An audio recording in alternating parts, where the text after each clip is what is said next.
Hey guys, what is going on? It is xckj here today, bringing to you guys a video on basically the July 2021 meta. This is before the Genlock update comes out, so once the Genlock update comes out, there'll be a new video to replace this one. This is basically just going to be a ton of information, just jam-packed into one video. Builds, OP champions, how to climb, and basically amazing team comps. That's what we're going to be talking about in this video, and it's going to be just wrapped up in a nice little package, super easy to see everything, and just a ton of value in one quick little video. So I'm pretty excited about it. It's a new type of video that I'm trying to do, but I think it is going to be pretty good. Alright, starting out with the damages, basically just Tiberius is dominating the meta. He is probably the best champion in right now in Paladins, I'd say. Tigron's Fury is what makes him so strong. I know his Q is super strong, and that's what they're trying to patch next patch to see if that fixes him. But personally, I think as long as Tigron's Fury is still at the same power that it is right now, that he's not going to have any trouble being able to live in the meta, because even without having your Q doing the stupid things that your Q does, you're still able to throw one chakram, then throw your blade, explode it, and then throw another chakram, and boom, you just instant kill somebody right there. Basically, this is a build that I have been playing on him. Just makes your Q better. You don't even need anything on Tigron's Fury in order for it to be good, and that's just so annoying that it is like that. But yeah, so Tiberius, I'd say, is a ban-worthy champion right now. If he's not getting banned, you should definitely learn how to play him. I'm 14 on him because I just started learning how to play him, because I just started abusing him for this meta. You know what I mean? So he's crazy right now. Definitely learn how to play him and ban him in every game that you can if you're not first pick. Moving on, we got Tyra. Tyra is super strong right now because of her Mercy Kill. Mercy Kill is, I'd say Tyra is probably the second best damage right now, honestly, because of Mercy Kill. So basically, she has 3 nade launchers. Pair that up with her In the Fray talent, which then can stack 3 different times for a total of 60% damage reduction. Let's be honest, usually you aren't having 60% damage reduction. Usually it's more like 40% or something like that. But still, that is crazy. So In the Fray is getting a big nerf next patch, so while it's still here, definitely abuse it. Plus, it allows her to have so much burst. The fact that she has three nades now, and the fact she could shoot out her entire clip, do a reload animation cancel by shooting out one of her rockets, and she just got a lot of really crazy stuff that she can do. So definitely Tyra right now, very strong, somebody to keep an eye on. As far as other champions that are really dominating as far as damages, you have some Alacrity Leons that are doing some cute little things, and Amani seems to be doing pretty good. Cassie doesn't seem to be crazy right now. I see Victor and all that kind of stuff, but definitely just keep a lookout. Tiberius S tier, and then Tyra and Leon, but mainly Tyra next you can abuse. Plus she's just so easy to play. So these two champions, Tiberius and Tyra, I'm saying are amazing. Moving on to the flanks. Nothing crazy to write home about here, honestly, as far as abusing stuff. If you're a decent Vora, I mean, Vora seems to be doing pretty good right now. Zin got fixed. He's not anywhere close to where he was. Androxus is strong, but you need to be able to aim, so if you're abusing Androxus, you probably already were. If you're just going to be picking him up for the first time and start abusing him, probably won't work out that well. The one thing for me that's kind of weird, I think I'm sitting at a 62% win rate right now with Smoke and Dagger Sky playing this Heal Sky build right now. I don't know if it's just me or if everybody's going to be able to kind of be able to climb with her. I definitely made it through Plat playing nothing but Sky. I had an even higher win rate. And then once I got into Diamond and started trying to grind through Diamond, people started countering it a little bit better. But, I mean, definitely this Sky build is it's good. I mean, if it ends up working for you, it works for you, especially if you're in lower elo. If not, I mean, you could try playing Vora. I don't know if it's super meta abusing, if that makes any sense. Then we got Buck is okay right now. He's not that greatest. Most of the flanks right now aren't super strong. You're better off playing 2 damages or 2 healers, I feel than playing a flank, unless you got a Vora or a healer Sky, so even then you're still kind of playing a healer. Anyway, moving on to the tanks. The tanks are definitely the most abusable things right now, in my opinion. You got Atlas first off on the list. Atlas is insane, and the reason why I know Atlas is insane is because I don't even have a perfect build for Atlas, and I still am able to like win a ton of games just playing him because he's so easy to play and he just is so good. The fact that he can rewind people, get their health bars completely gone. He has a second health bar, so basically a Makoa ult in his base kit. He does a lot of damage. He has a shield that can't be shot through, and his ultimate makes it a 2v5. Like right there, that already is insane. Or not even a 2v5 if you only end up shooting two people or whatever. But super strong, really cool. I'm playing Temporal Divide. I know some people play Deja Vu. I don't know if anybody plays Unstable Fisher. I'm excited for his update next patch, but that's besides the point. And as far as the build that I'm playing on him, I'm playing something like this. Like I said, it's not the greatest in the world, to be honest, but it's good. And the fact that he's just so good, you can just play this build, and you know what? It works out because Atlas is just kind of busted.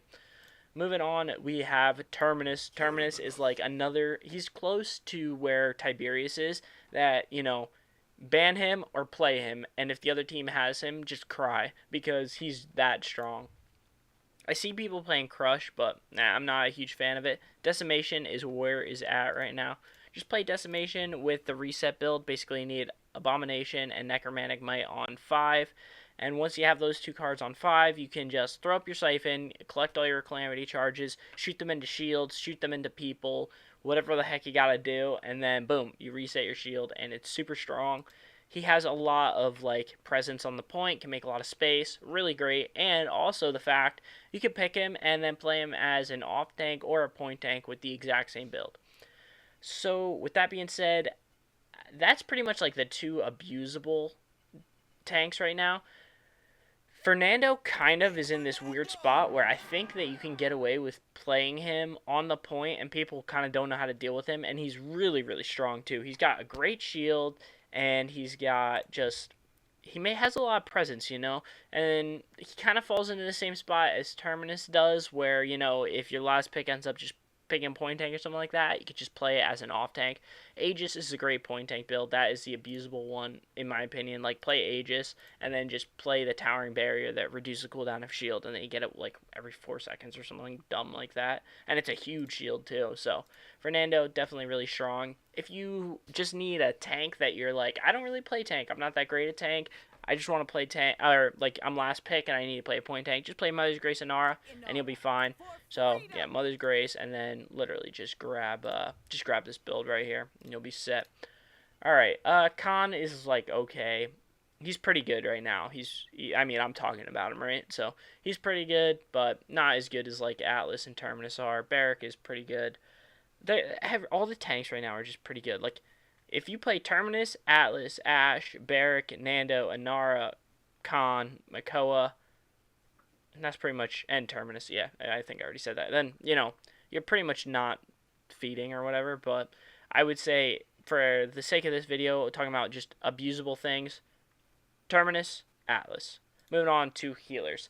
Healers also right now are kind of in a weird little meta where there's not many of them that are super viable. A lot of them are just like kind of meh right now. But we do have Grover, which is good because of the amount of CC that he has. His heals are okay, but his CC is just incredible. So you're going to be playing Deep Roots Grover, of course, right here. Deep Roots, and then you will be playing this testing build right here. Basically, you don't need any more extra reach on your vine because you're able to do that little thing where you look down and then you vine across the entire freaking map. If you don't know it, just watch a prior Grover video that I made. I definitely explain it there. Unstoppable on 3, Chop Down on 5, Fatalist on 5. Basically straightforward stuff. Perennial as a one of. You can change it if you want. Force of Nature, you can change it if you want. But basically, that's my Grover build.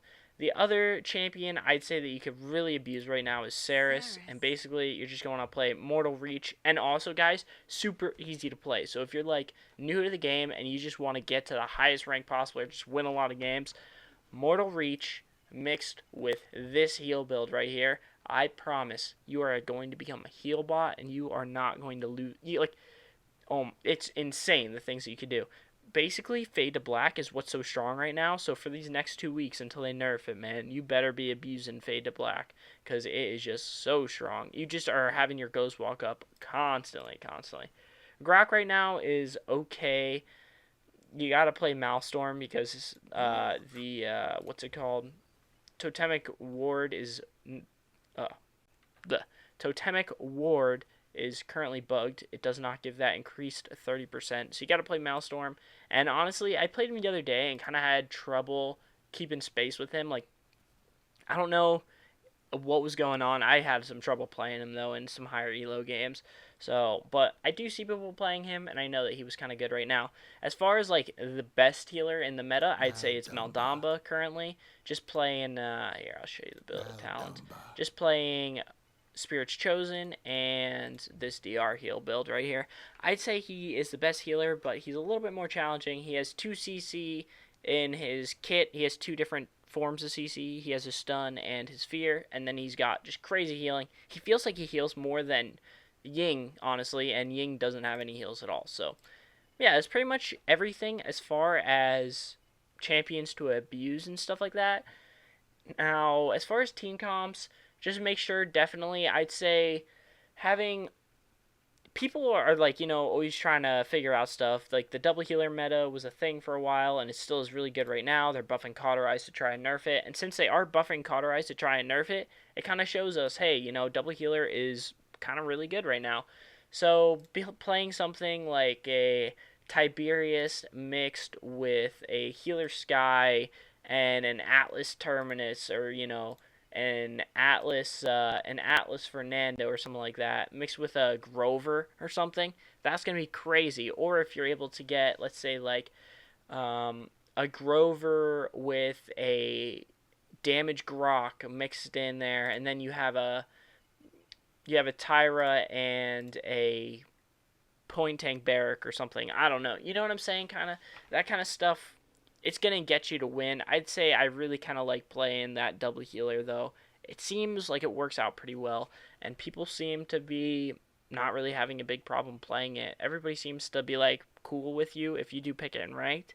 But at the same time, though, like, double damage is still amazing. Like, playing 2 damages, you can't go wrong there. Playing 2 damages, 1 tank, and 2 healers, like, that's viable, honestly, right now. Playing 2 damages, two tanks, and a support is also viable. Like, there's just a lot of things that you can play right now, but I would definitely be saying trying to lean on the side of abusing the fact double healers is so good because Cauterize is so weak right now. But anyway, let me know what you guys did think of this video, and do not worry, guys. I did not forget, if we do hit 20,000 subs by the end of the year, which would be insane to have happen, I will still end up getting the Paladins tattoo, so I did not forget about it. I just kind of had some other stuff going on, so we were talking about other stuff on the channel, like the one chip challenge and everything like that, but now that is like our next goal. If we can end up hitting that, that would be crazy.